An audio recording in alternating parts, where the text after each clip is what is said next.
가장 믿었던 건 가족이었습니다. 하지만 돌아온 건 충격적인 말 한마디. 오늘의 사연, 집을 지키려는 어머니의 선택. 지금 시작합니다. 전주 외곽 오래된 은행나무가 서 있는 단독주택에는 76살의 김은옥이 혼자 살고 있었다. 40년간 초등학교 교사로 일하며 수많은 아이들을 가르쳤던 그녀는 퇴직 후 조용한 일상을 보내고 있었다. 매일 아침 화분에 물을 주고 저녁에는 남편의 사진 앞에서 하루 있었던 일들을 이야기하는 것이 일과였다. 그런데 어느 가을 저녁 큰딸 혜진이 예고 없이 찾아왔다. 43살인 혜진은 평소보다 심각한 표정으로 거실에 앉더니 조심스럽게 입을 열었다. 엄마, 요즘 정말 걱정이 많아요. 혜진이 걱정되는 표정으로 말했다. 그녀의 목소리에는 묘한 긴장감이 흘렀다. 혼자 계시는 게 너무 위험해 보여요. 만약 갑자기 쓰러지시거나 하면 어떻게 해요? 은옥은 찻잔을 놓으며 딸을 바라봤다. 나는 아직 건강하다. 병원에서도 또래에 비해 튼튼하다고 했어. 은옥이 차분하게 말했다. 그래도요. 혜진이 좀 더 적극적인 어조로 나섰다.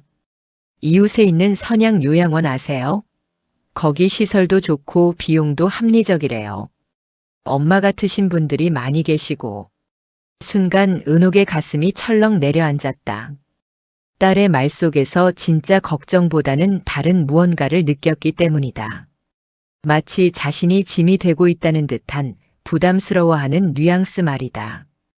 혜진아, 엄마가 그렇게 거추장스럽니?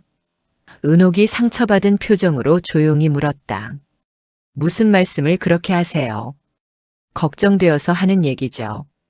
혜진이 당황하며 말했다. 하지만 그녀의 눈은 은옥을 직시하지 못했다. 창밖으로 가을바람이 차갑게 불어왔다.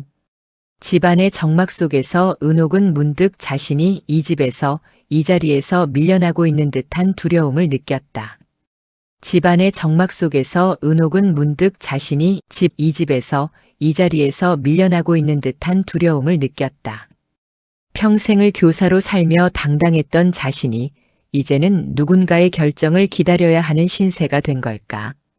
그날 밤 혜진이 돌아간 후 은옥은 남편의 사진을 오래 바라보며 속삭였다. 여보, 정말 내가 이제 짐이 된 걸까? 우리 애들에게 말이야. 은옥이 쓸쓸한 목소리로 혼잣말했다. 밤은 더욱 깊어져 갔고 은옥의 마음속에는 설명할 수 없는 불안감이 스며들고 있었다. 며칠이 지나지 않아 이번에는 아들 민호가 찾아왔다. 40살인 민호는 누나와는 달리 직설적이었다. 거실에 앉자마자 바로 본론을 꺼냈다. 엄마, 누나 얘기 들으셨죠? 저도 같은 생각이에요. 민호가 단호한 목소리로 말했다. 요양원 가시는 게 정말 좋을 것 같아요. 전문적인 관리도 받으시고 또래분들과도 어울리실 수 있고. 은옥이 조용히 물었다. 그래서? 은옥이 의심스러운 표정으로 말했다. 그래서 집은 팔아야죠. 요양원 비용도 필요하고 남는 돈으로 생활비도 충당하시고. 민호가 마치 이미 모든 계획을 세워놓은 듯 말했다. 이 집 시세가 꽤 나갈 텐데 엄마 혼자 관리하기에는 너무 크잖아요. 그제야 은옥은 깨달았다. 아이들의 관심사가 무엇인지를. 자신의 안전이나 행복이 아니라 결국 이 집과 재산이었던 것이다. 남편과 함께 젊은 시절 온갖 어려움을 겪으며 마련한 이 집이 지금은 자식들에게 그저 돈으로만 보이고 있었다. 엄마는 이 집을 떠나고 싶지 않다. 은옥이 떨리지만 분명한 목소리로 말했다.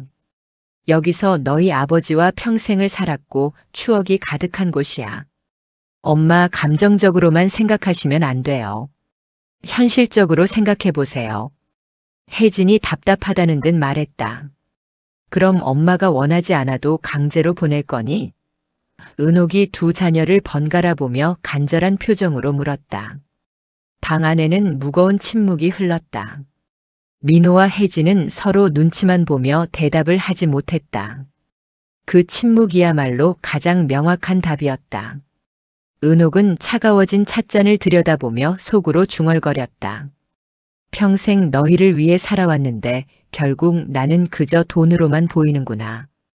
그날 밤 자녀들이 돌아간 후 은옥은 남편의 사진 앞에 앉아 길게 한숨을 쉬었다.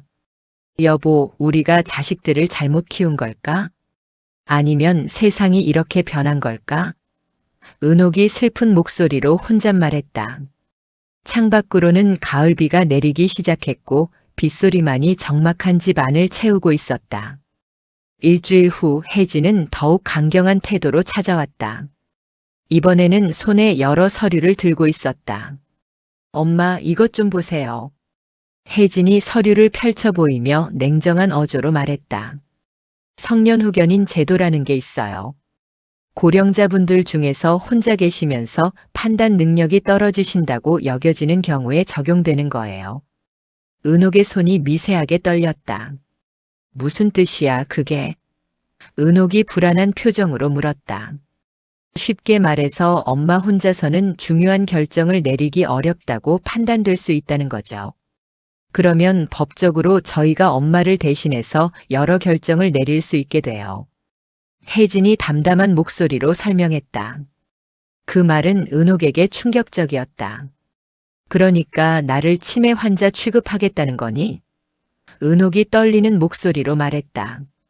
그런 게 아니라 예방 차원에서. 혜진이 말을 흐렸다. 은옥은 치밀어 오르는 분노를 느꼈다. 평생을 명료한 판단력으로 살아왔는데 이제는 자신의 정신 상태까지 의심받고 있다니. 하지만 동시에 마음 한구석에서는 흔들렸다. 혹시 정말 자식들 말이 맞는 걸까? 혼자 사는 게 위험한 걸까? 그날 저녁 은옥은 동네 경로당을 찾았다. 거기서 만난 78살의 박수님은 비슷한 경험을 털어놨다. 나도 작년에 똑같은 일을 겪었어. 수님이 단호한 눈빛으로 말했다. 아들이 요양원 보내려고 별의별 소리를 다 했지. 결국은 집이 탐났던 거야. 그래서 어떻게 했어? 은옥이 궁금한 표정으로 물었다. 버텼지 뭐. 내 인생은 내가 결정하는 거라고 분명히 했어. 수님이 은옥의 손을 잡으며 진지한 표정으로 말했다.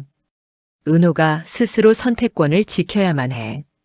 한번 밀려나면 끝이야. 그 말이 은옥의 마음속 깊은 곳을 건드렸다.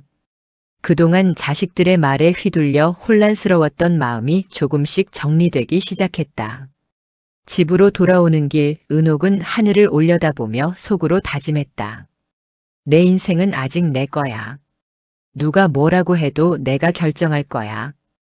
은옥이 결연한 표정으로 혼잣말했다. 그날 밤 은옥은 처음으로 며칠 만에 깊이 잠들 수 있었다. 그 다음 주말 은옥은 조용히 자신의 재정 상태를 점검했다. 교사 연금과 적금 그리고 남편이 남겨준 보험금까지. 계산기를 두들기며 하나씩 정리해보니 생각보다 넉넉했다. 집을 팔지 않고도 충분히 혼자 살아갈 수 있는 금액이었다. 은옥은 또한 실용적인 준비도 시작했다. 응급 호출 서비스에 가입하고 동네 친구들과 매일 안부를 확인하는 시스템을 만들었다. 혜진이 걱정했던 안전 문제들을 하나씩 대비해 나간 것이다. 월요일 오후 민호와 혜진이 함께 찾아왔다. 이번에는 요양원 팜플렛까지 가져왔다. 엄마, 여기 한번 구경이라도 가보세요. 정말 시설이 좋아요. 혜진이 팜플렛을 펼쳐 보이며 설득하는 어조로 말했다. 하지만 은옥의 태도는 이전과 완전히 달랐다. 등을 곧게 펴고 두 자녀를 차분히 바라봤다. 너희들이 정말 걱정되는 건 내 안전이니? 아니면 이 집이니? 은옥이 흔들림 없는 목소리로 물었다. 엄마 무슨... 민호가 당황하며 말을 시작했지만 은옥이 손을 들어 막았다. 만약 너희들이 이 집을 탐낸다면 차라리 전 재산을 사회에 기부하겠다. 은옥이 단호한 표정으로 말했다. 순간 방 안의 공기가 얼어붙었다. 두 자녀의 얼굴이 순식간에 굳어졌다. 은옥은 계속해서 말했다. 너희가 걱정하는 안전 문제는 이미 다 해결했어. 응급 호출 서비스도 가입했고 친구들과 매일 안부도 확인해. 혼자가 아니야. 은옥이 자신감에 찬 목소리로 설명했다. 테이블 위에 놓인 서류들을 가리키며 덧붙였다. 그리고 이건 내 재정 현황이야. 집을 팔지 않고도 충분히 살 수 있어. 너희 도움 없이도 말이야. 은옥이 당당한 어조로 말했다. 엄마 오해하시는 것 같은데. 민호가 급하게 변명했다. 오해가 아니야. 은옥이 예전의 교사 시절처럼 날카로운 눈빛으로 말했다. 40년간 아이들을 가르쳤는데 사람 속마음 정도는 알아볼 수 있어. 그럼 정말 혼자 계실 거예요? 혜진이 작은 목소리로 물었다. 내 선택이야. 그리고 이제부터는 내가 결정한 대로 살 거야. 은옥이 결연한 표정으로 대답했다. 그 순간 방 안의 분위기가 완전히 뒤바뀌었다. 오히려 자식들이 작아 보였고 은옥은 그 어느 때보다 당당해 보였다. 그날 이후로 석 달이 흘렀다. 은옥의 삶은 완전히 새로워졌다. 매일 아침 7시 수님과의 안부 전화로 하루가 시작된다. 잘 잤어? 수님이 밝은 목소리로 물어보면 응, 오늘도 건강해. 은옥이 활기찬 목소리로 대답한다. 단순하지만 따뜻한 대화였다. 월요일과 목요일에는 문화센터에서 수채화를 배운다. 50년 만에 다시 잡은 붓이었지만 그림을 그리는 시간만큼은 마음이 평온했다. 처음에는 서툴렀지만 이제는 제법 그럴듯한 풍경화를 그릴 수 있게 되었다. 화요일과 금요일에는 옆집 김영수 할아버지에게 반찬을 만들어다 준다. 혼자 사는 80대 영수는 은옥의 반찬을 무척 좋아했다. 이웃끼리 서로 돕고 사는 게 당연하죠. 은옥이 따뜻한 미소를 지으며 말했다. 그런 작은 보람을 느꼈다. 놀랍게도 반찬 만드는 일이 소소한 수입원이 되기도 했다. 소문을 듣고 몇 집에서 더 주문이 들어왔고 한 달에 10만 원 정도의 용돈을 벌 수 있게 되었다. 무엇보다 가장 큰 변화는 마음가짐이었다. 더 이상 자식들의 눈치를 보지 않아도 되었고 누구에게 미안해할 필요도 없었다. 자신의 시간을 온전히 자신을 위해 쓸 수 있다는 해방감이 무엇보다 소중했다. 어느 날 오후 민호가 조심스럽게 안부 전화를 걸어왔다. 엄마 어떻게 지내세요? 민호가 미안한 듯한 목소리로 물었다. 잘 지내고 있어. 너희보다 훨씬 바쁠걸? 은옥이 밝은 목소리로 대답했다. 그래도 가끔 놀러 가도 될까요? 민호가 조심스럽게 물었다. 물론이지. 하지만 요양원 얘기는 다시 꺼내지 마라. 은옥이 단호하지만 따뜻한 목소리로 말했다. 그날 저녁 은옥은 남편의 사진 앞에 앉아 하루 있었던 일들을 이야기했다. 여보, 이제야 진짜 내 인생을 찾은 것 같아. 나이가 들수록 더 자유로워지는 것 같네. 은옥이 행복한 표정으로 혼잣말했다. 창밖으로는 따뜻한 봄 햇살이 비쳐 들어왔다. 화분에 제라늄이 빨갛게 피어나고 있었고 은옥의 얼굴에도 평온한 미소가 번졌다. 나이는 정말 숫자에 불과해. 진짜 중요한 건 내 마음을 지키는 거였어. 은옥이 혼잣말을 하며 창밖의 봄을 바라봤다. 그 눈빛은 그 어느 때보다 단단하고 빛나고 있었다. 사람의 가치는 돈으로 매길 수 없습니다. 노후의 주인은 자식이 아니라 바로 나입니다. 여러분은 지금 스스로의 삶을 지킬 준비가 되어 있으신가요? 오늘 이야기가 마음에 울림이 있었다면 구독과 좋아요 부탁드립니다.